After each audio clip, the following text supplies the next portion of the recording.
Oh, just wanted to mention a stash ad here to go with this video real quick. Because on my way home, I stopped at the auto parts store and I got my favorite primer. I've been using this primer for, I don't know, probably 3-4 years now. And this to me is the best primer as far as getting it in a can, I guess. But I've used it before. I used airbrush paints as well, but it's more than capable of handling an automotive paint because that's what it's made for. But more important, this primer sticks to almost anything. I've used it on resin models. I've used it on vinyl models, plastic models, metal parts, photo etch parts. I mean, I can't think of anything that I've used as far as modeling and needed primer that this primer doesn't stick to. And that's very important to me, and is that you get a nice finish. Now this can has a fan nozzle on it. This fan nozzle, let me turn this over here. This fan nozzle is what gives you that nice even layer when you're going back and forth. Rather than spraying in a circle and just globbing a big glob of paint or a big glob of primer somewhere, this fan nozzle makes it so you can get some nice even passes. And it really doesn't come out that thick. So it just sprays well. And like I say, it goes everything. Once you put this primer on, and you can sand it also. So and it's a filler. So once you put it on, and you know you sand it down a little bit. You know, make sure it's smooth and everything, and put your paint on it. Normally, you don't have any issues as far as not a primer issue. You might have a paint issue. Because there's a million ways that painting a model can go wrong, but usually this primer, I have never had a problem with it. So I'm just saying, this is what I use. And because I use multimedia kits, I don't have to worry about switching from one primer to another or something like that. And you can get this at I got this one at O'Reilly's. I used to get it at Pep Boys, and as a matter of fact, one time there was a Pep Boys store that was closing, and I bought a whole bunch of these for like $3 a can because everything was like everything had to go. So that was awesome because I got a whole bunch of cans for a good price.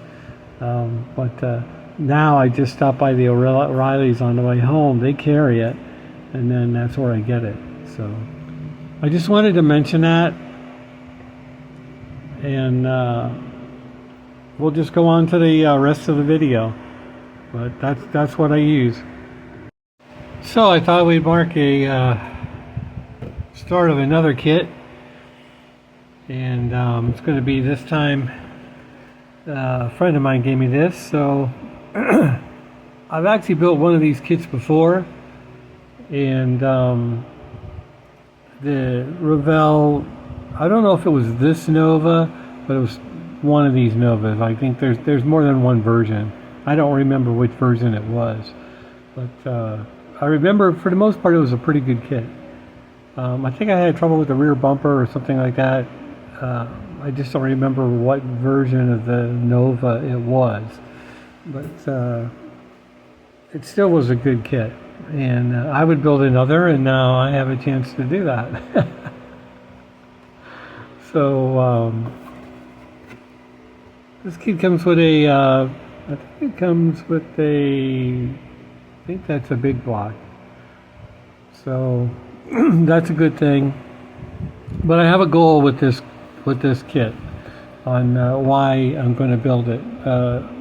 Not right away, but I mean I'm going to build it now. But I just got this kit a few weeks ago, so.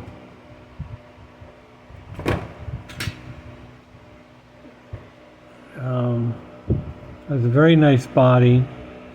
I like this body style of Novas. And I'm gonna build this version. The last one I built, I think I built it right out of the box. I don't think I modified anything on it. Because I'd never built it before, and it was virtually a new kit. This is when the Novas first came out. And now, lots of people built them now in whatever version they have. So this one's going to be like a super sleeper car. I've always had this idea of if I had a Nova in real life, how would I build it? I always had a certain way I would build it. And there used to be a car where I used to live, where I rented an apartment. There used to be a car in the neighborhood, and I would see it every now and then, and it was a sleeper, and I always liked the car, so that's what this is going to be. First of all, it's going to be the car is going to be white. It's going to be gloss white. This particular version of this kit doesn't have any emblems. There's no engine sizes or nothing like that on the side of the body, so which is good, because I would remove it. Or so all it says is Nova on the side. That's fine. I can deal with that. And so the whole car is just going to be gloss white. And my goal is to do some work on the suspension a little bit. I don't know if I'll put ladder bars on it, but I want to put something. I want to make sure that the suspension can hook up good, and it's not going to necessarily be like a pro touring car, but I would want the car to handle well as well as have straight line performance, because this would be a car that you could drive anywhere every day. So that would be my goal with the suspension and all that. I'm not going to really alter anything on here. I want to try to get as wide a tire as I can get in the back. I'd prefer all four tires be the same tire and the same width, but we'll see what happens when I get that far. The car is going to have some kind of, I'm just going to go over all the things that I'm going to do to it, or what my plan is. So my plan is to use a steel wheel, nothing fancy, no wheel that's going to stand out, that's going to indicate that this is a hot rod or performance car, whatever. It's just going to have plain Jane steel wheels. I want to use a simple round, not a poverty cap necessarily, but it will just have a regular hubcap on it. So we got that, the steel wheels. These tires are not too bad that came with the kit, but I think I could get something a little wider on the car, so we'll see what happens there. The hood, for whatever reason, has these indentations for some kind of some chrome trim pieces that go on the hood. I'm going to fill those in, and I'm going to smooth out the hood. So again, we're not going to give any outside indication that this is a performance car. It's going to be a sleeper. So I don't see any reason. Those were just decorative anyway, I believe, on the real Nova. So the plan is to fill those in and make the hood smooth. I would like the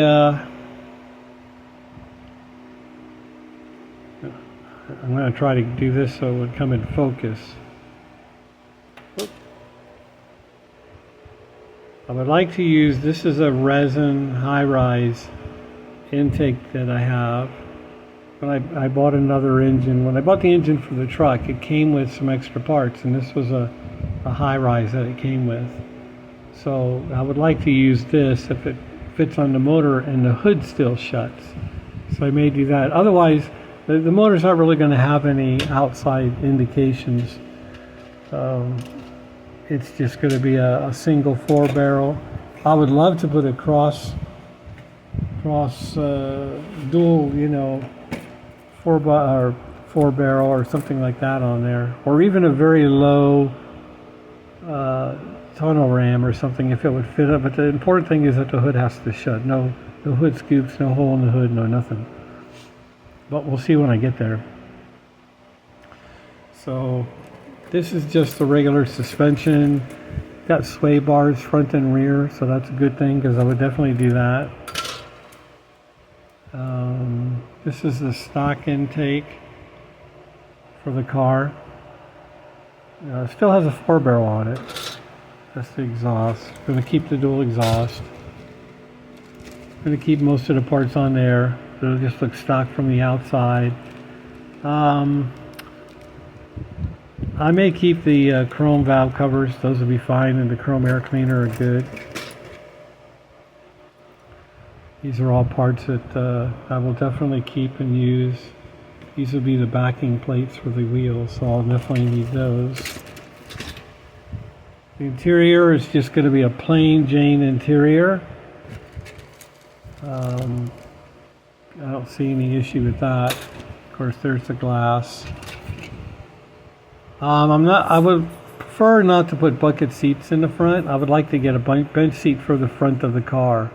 So I looked through my stash already, and I don't have any any bench seats that I can use in the front right now. So I'm either going to have to scrounge something from another kit, and I don't know how that's going to work, but that's my plan.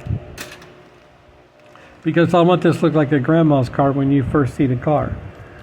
Just needs a bench seat in the front and, an automatic shifter on the column. So these wheels are not going to be used. The engine comes with a manual transmission. I don't have any Chevy automatic transmissions in my stash or in my parts box. And I don't think I have another. I have to look. I hate to ruin a whole kit just to steal the transmission out of it. So I may either keep this manual, but I'm going to still not have a center console, and I'm still going to have a bench seat on it. I just, to save money, I may just keep the transmission the way it is. Otherwise, I will cut this transmission off and then glue on another one that's an automatic. And this is just the interior, which is pretty nice. You have to mask it off just to be the outside. It'll look stock on the inside, so that's important.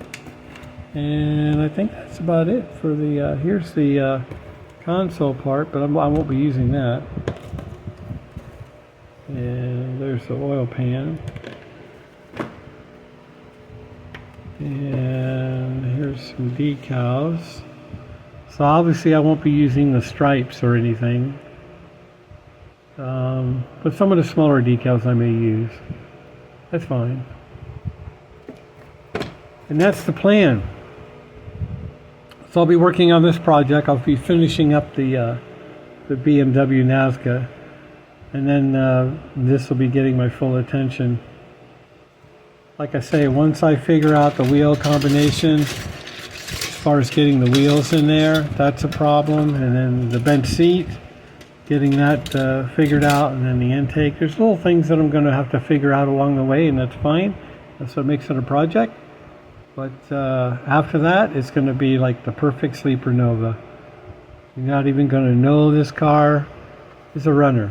It's going to look just like a bone stock, maybe even look like a bone stock little old lady 6-cylinder cheapo Nova. So we'll see what kind of effect we can. A little Decepticon Nova. That's what I'm going to call it. And that's what my next project is. So that's what I'll be working on. And yeah. So there we go. Catch you on the next one. Later.